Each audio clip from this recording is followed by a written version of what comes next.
Hello boys and girls, welcome to another edition of MR2 Spyder for Dummies. This means you. Just kidding. Here's what we're looking at. We're continuing our series on the 2ZZ swap engine harness.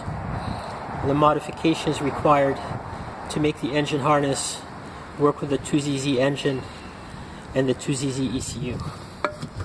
This is the 2ZZ ECU manual transmission. Part number is 89666 20081.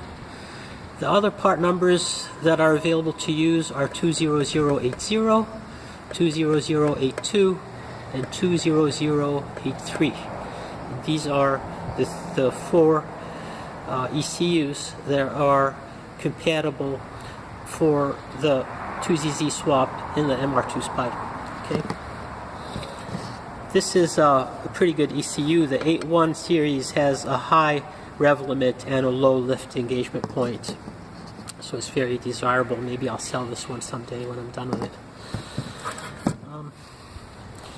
Okay, so this is the end of the engine harness. Okay, and the engine harness goes into the engine harness connectors on the ECU. And here I have stand-ins for the body harness. Alright, I did not want to cut my body harness, so I went to the junkyard and cut these out of old Corolla. Okay, as it turns out, these connectors on Toyota ECUs, they're almost all the same. Alright, for a certain epoch from the late 80s and into the mid 2000s. They all use the same types of ECU connectors.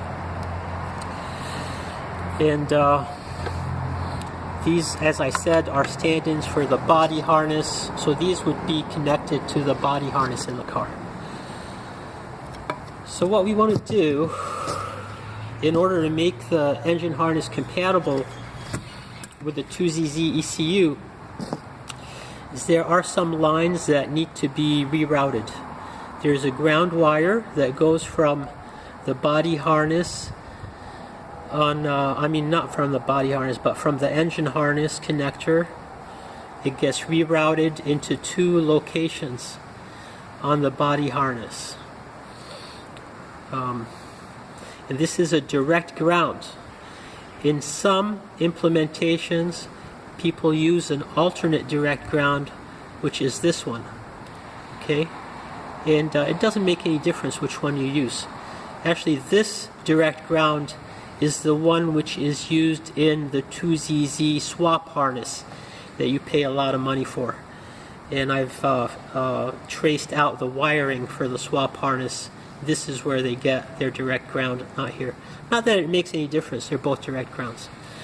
Okay, then we have two O2 sensor wires that have to be rerouted also to the ECU connectors on the terminal on the body side, from the harness side to the body side. And then these connectors for the lift solenoids and the lift sensor have to be added into the connector on the engine harness. So let's look at that a little bit more closely.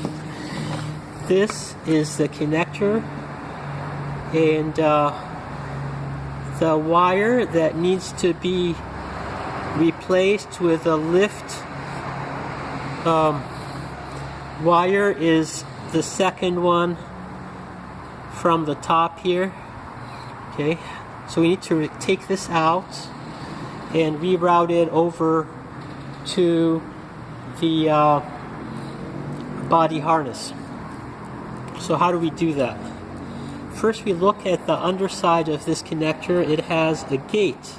This is a locking gate that keeps all the wires in place, and it has to be pried up and unlocked. Okay, so I've already done this, so I don't have to struggle while doing the video.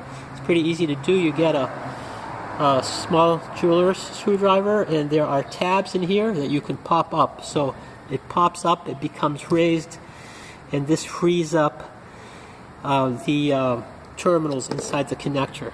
Okay, well, it frees up one side of the connectors of the terminals, and we still have to free up the other side. Okay, so the wire we want to move is this one right here. Okay, so we flip this over, keeping an eye on which one we want to work with. We grab the wire from the back.